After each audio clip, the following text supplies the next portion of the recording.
Welcome to Not Milk Never Milk. Subscribe if you're lactose intolerant.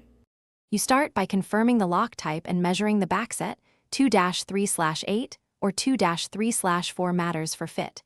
Unscrew the interior plate first. Once done, remove the knob or thumb turn to expose the latch. Make sure to support the exterior so it does not fall and scratch the door. Label screws with tape as you remove them. This prevents mixing short and long screws later.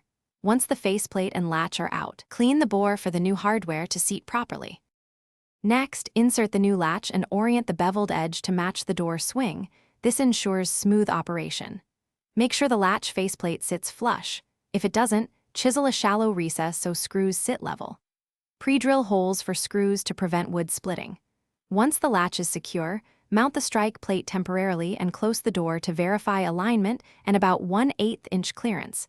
If it binds, adjust the strike or deepen the mortise until the latch operates smoothly and the door closes squarely. Now you seat the exterior and interior lock set, aligning the spindle through the latch and starting screws by hand so everything lines up.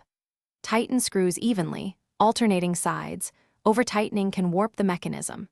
Test the key and thumb turn through 10 cycles to confirm smooth function. If you encounter binding, stop. Loosen screws, reseat the latch or strike plate, and check the backset. Sometimes the strike needs a slight reposition or minor filing to clear. Once smooth, fully tighten, add trim, and retest. Thanks for watching. If this was helpful, leave a like and consider subscribing. See you next time.